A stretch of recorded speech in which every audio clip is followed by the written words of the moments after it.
Hello, rock and roll. Welcome back. Hi there. Little belated Merry Christmas, Happy Holidays. Welcome to Jay's Rock and Roll Stories. I'm your host, Jay. Let's get right back into our story about Oasis. But before we jump back into 1994-95, I want to tell you a little story that this happened from this year. You know what I'm talking about when I say, like, you know, I think when I say Liam Gallagher is a good guy, I think he's a good man. And you might think, no, he's a fucking rock and roll star asshole. I want to read this to you. Okay, this is from this year. So Liam Gallagher won an award from PETA, the animal protection of animal agency. So let me tell you the story here. So the Oasis star adopted his dog called Buttons from a place called Happy Doggo Sanctuary in Thailand last year after the dog was abandoned in the jungle for quote unquote not being cute enough. So Liam Gallagher, he helped raise 25,000 pounds to assist Happy Doggo, that's the name of the dog sanctuary, to help the founder, Noel Harbison, fund the building of an animal hospital to help other dogs in Thailand. So for his good deeds, Liam Gallagher has been awarded PETA's Strike the Right Chord for Animals Award. It's nice guy. That's pretty cool. Nice little pup named Buttons, too. All right, let's jump back in time. Let's go to August the 13th of 94. They're playing in Sweden, and they play such a good show that this journalist from a magazine called Pop in Sweden, he writes, "You know that feeling when you discover a band and go, yes, this is my band?" Well, that happened for 20,000 Swedes. So after that show, to celebrate, Oasis, the whole band, they went back to their hotel in Sweden to party. And they met up with the band Verve, Richard Ashcroft, right? Verve, and the band Primal Scream, Bobby Gillespie, that guy, Primal Scream. But the bar closes, right? Like, no, we're done. The bartender leaves and they shut down the bar. The bands hang around and they decided to just break in and dismantle the bar, and they drink everything in sight. They drink the bar dry, and then they say, God, what else can we drink? They're like, wasn't there like a church next door? Oh yeah, a church. What's inside of a church? Oh, red wine. Let's go check it out. So they go to a church, they break in, and they can't find any wine, but when they come back out, I guess someone saw what they were doing. Someone saw what they're doing and called the police. So the police arrive and their pictures are taken. And the next day on the cover of the newspaper, the title was like, "Do we need this filth?" So the rock and roll partiers. Here's a funny story. I like this. Everything from this Paulo Coelho book. They're just little anecdotes from early 90s to 96. All right, here's same time, August of 94. Oasis, they wrap up a bunch of shows in England, and they are on the cover of magazines Enemy, Melody Maker, The Face, and they have a tagline on the magazine. It says, Oasis are the Sex Beatles. And Noel Gallagher saw that and said, shit, why didn't I think of that one? Here's another nice guy moment. See, these guys they're full of themselves, but they're nice guys. So there's an in-store autograph signing at Virgin Megastore at the end of 94. And 2,000 people waited outside. And only 200 people got in. So Liam and Noel Gallagher devoted about 2.5 hours just signing autographs to people. And Liam hated it. He was like, this feels like I'm at school. But Noel is saying, like, no, man, we owe it to these people. Without them, we'd be nothing. All right. Remember how we talked about how they're such devoted John Lennon fans on their cover for the single "Live Forever." The picture is the house where John Lennon used to live in. So they tour Europe, they tour Germany, they tour Japan. Tony McCarroll is just pissing everybody off. Like he's the thing about him is like he doesn't really hang out and goof off with the guys. He's just there to drum, and he doesn't even. It's like he doesn't like the lifestyle or something. And it gets to the point where like Giggsy, because he has to bunk. He has to room with the drummer Tony McCarroll. And at one point, Tony McCarroll runs and is banging on Noel's door. Please let me in. Please let me in. And it turns out that Giggsy was going to stab him. Like, if you don't fucking leave me alone, I'm going to stab you. So Noel opens the door, comes in, hears the story, and says, like, listen, I'm going to stab you first. And if Giggsy stabs you before I do, I'm going to stab him too. So he's just getting on everyone's fucking nerve, Tony McCarroll. The band's first tour of the USA doesn't really hit off that well. The audience are just kind of mild. They don't react the same way, and the guys in the band are not really. I don't know. They're not happy over there. But one thing that Liam finds that he seems to enjoy is meth. He likes that stuff. Doing lines of meth at shows, like behind the amp and then coming back out, and that kind of pisses off Noel because he's like, focus on this. Let's do this. And Liam hits Noel in the head with a tambourine, and that leads to that story where Noel's like, I'm done. And when he disappeared and he stayed with that girl, and he wrote a song called Talk Tonight about that girl, but then he finally comes back to the band. So yeah, Noel quits for a little bit, and I guess he kind of had like a little, he had to find some some time for himself. He meets someone, like he just starts talking to some Americans when he was there, and this woman and this man, and they said, wow, you remind me of George Harrison. And it's a funny story because the woman had this pact with her husband. She says, listen, I will always only have sex with you, but if I ever get the chance to have sex with George Harrison, you have to let me. And so they have this interaction where it's just kind of like, maybe you can be my George Harrison, but it doesn't happen. But it's just a funny interaction, and the woman is very kind to Noel and just really likes his music. It makes him feel special. Like this is actually important. I should be doing this. I'm not going to give up. And the book talks a lot about the Britpop stuff, the Britpop like wars between Noel Gallagher. Oasis and Blur, and Noel's friendship with Paul Weller. So Blur is also winning a bunch of awards, and Oasis is also winning an awards. It's going back and forth. It's funny. It's interesting that the first Oasis single to be released in the USA was actually their 8th single. Wonderwall was the first one in the States, but that was like their eighth one.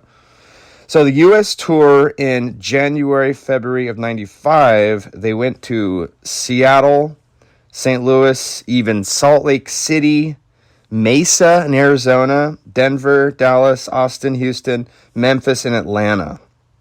And then they went back to England, and they won the Best British Newcomer Award at the Brit Awards. So Noel accepts the award on the stage from the Kinks' Ray Davies, who gives the award to him.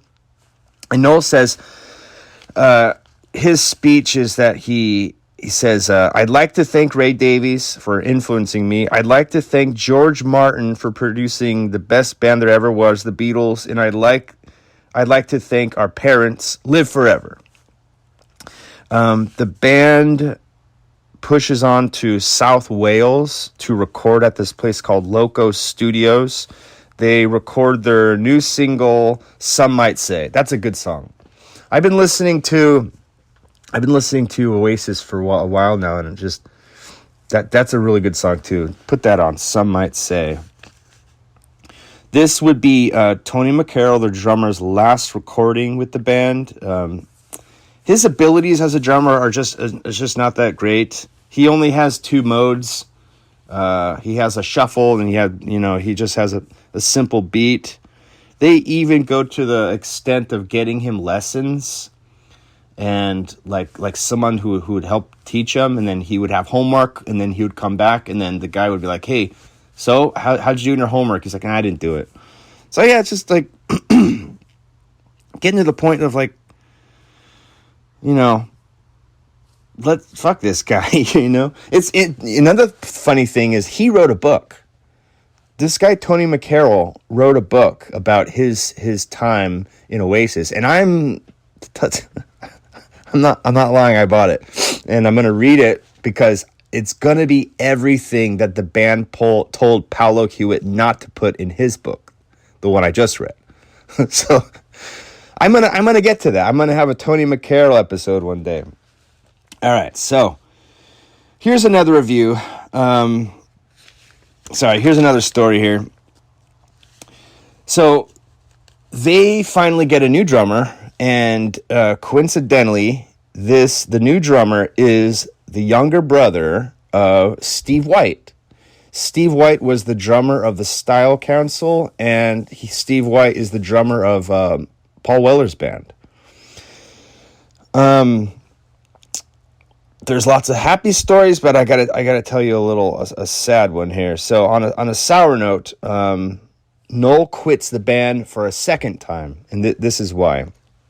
So they're in the studio, they're recording the album, What's the Story, Morning Glory, which is a great album, and Liam gets all flustered and stressed out and runs off to the local pub.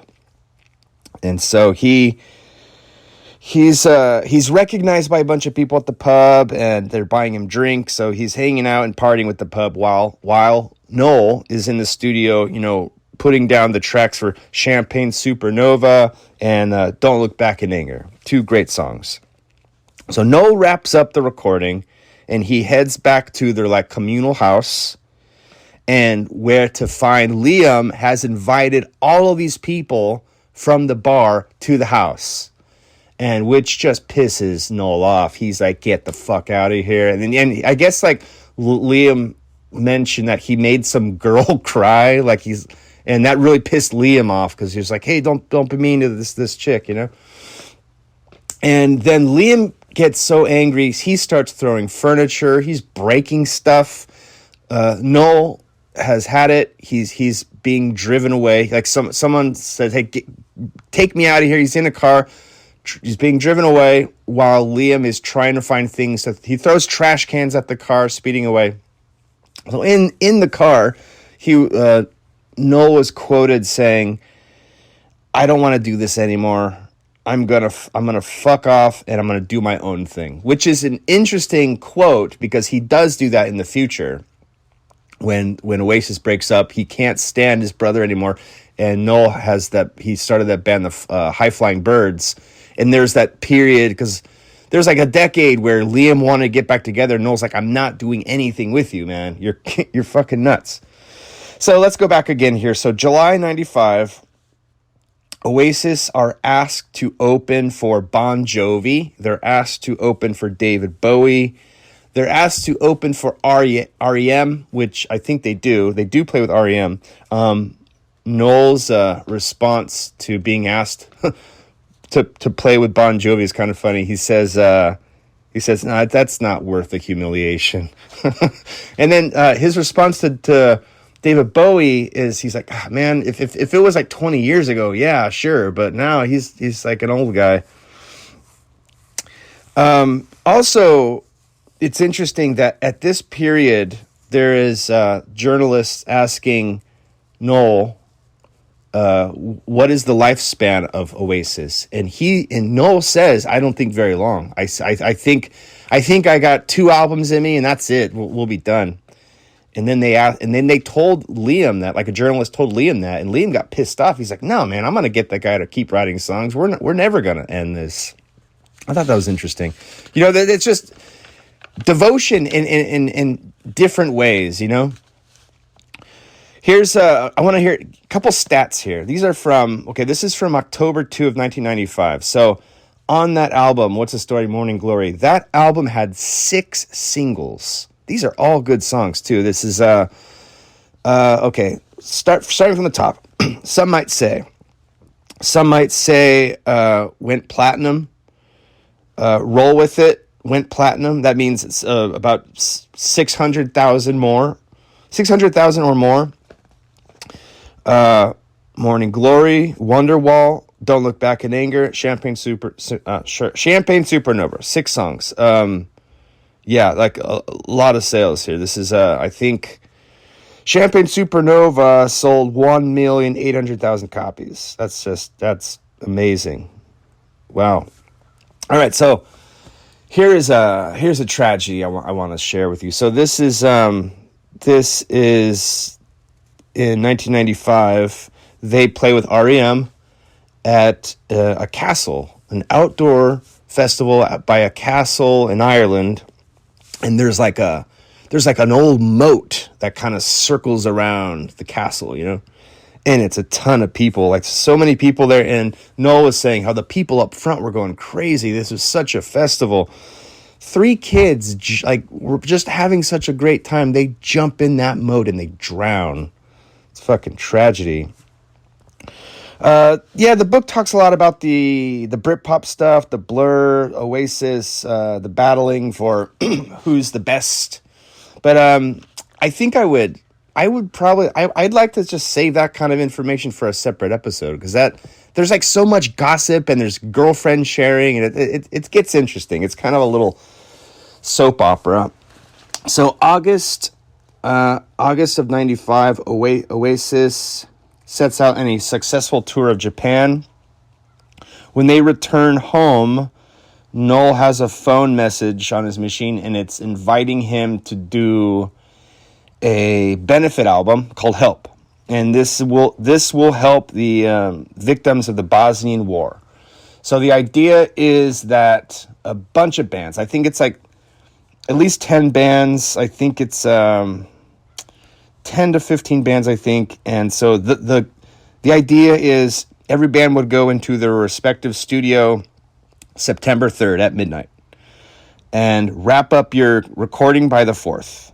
Send the master tapes, cut the master tapes, send it by the 5th, and then, have the tapes ready and then be in the shops within a couple days. So it's just like let's do it. It's kind of cool. So the song that Oasis do is called Fade Away, and they're in the studio doing it. And guess who's a guest guitarist on that song? Johnny Depp. I guess he was in town. He plays guitar. Johnny Depp and Jeff Beck made an album together before Jeff Beck died. I think 2022, 2023. So anyway, so they're in the studio and with this idea, and Paul Weller joins them, and Paul Weller says, "Why don't we get Paul McCartney in?" So it's like Noel Gallagher, Paul Weller, Paul McCartney, the rest of the band, and they call themselves the Smoking Mojo Filters, and they do a rendition of "Come Together" by the Beatles. And it's like a very happy moment for Noel Gallagher because he's in the studio with Paul McCartney to his right and Paul Weller to his left, his heroes. It's kind of cool. The author makes an interesting note, Paolo Hewitt. He says, in 1995, Oasis play a small tour of Sweden. Right before the show, Liam, Bonehead, and all the sound guys and crew, they go out onto town to party a little bit, and it was said that Noel stayed back. He stayed in the hotel. He was just like wandering around, looking upset. And it was said that he stayed in his room watching a documentary. And the documentary was the Earl Sebastian's documentary on Marvin Gaye. Why do you think he was so, caught up in this documentary? Marvin Gaye, like this very talented singer, very famous singer, who also had an impossible way or non-existent ever kind of any love or recognition from his own father. The same thing with Liam and Noel. That hurts. That's sad. All right, so these guys definitely have a sense of humor. I'm going to share some of these things, little couple stories here. So they definitely have a sense of humor. When the album "What's the Story" was soaring up in the charts, Bonehead, while staying at the hotel, one of these hotels in Europe, I think it was in Amsterdam, like at night he gets on the roof with a stereo and he's blasting the album. And they get kicked out, and they're never allowed to come back to that hotel. I just thought it was cool. Like, yes, we did it. Noel, in an interview with some host, talks about his music upbringing, and he mentions a despised music teacher from grade school or whatever. And he says, there's one thing I would like to say to him. Do you want to borrow a tenner? Do you need to borrow $10? The book doesn't really have any type of ending. It's just kind of anecdotes. And so what we know now is Oasis are back together, and they're going on a tour in 2025. They're coming to the closest place I would get to see them would be in Los Angeles. They're playing at the Rose Bowl. I don't know. I'll keep you updated. Who knows? I can grab a ticket and go to that show, Rose Bowl 2025, to see Oasis, and I would do I'm here. Dude, we're here. We're at the fucking show. All right. Anyway, if you like that episode, leave me, a comment, 5 stars, whatever you want to do. You want to email the show? It's jaysrockandrollstories at proton.me. Thank you for coming. That was just a little taste of Oasis in their prime. They go on to make more albums. They're just not as good as those early ones there. And I just wanted to share those little anecdotes. I thought they're fun stories, and I think it shines a light on the rock star image that the media shows us, but really they're just regular people, Anyway, thanks for coming, and I'll see you next time. Rock and roll.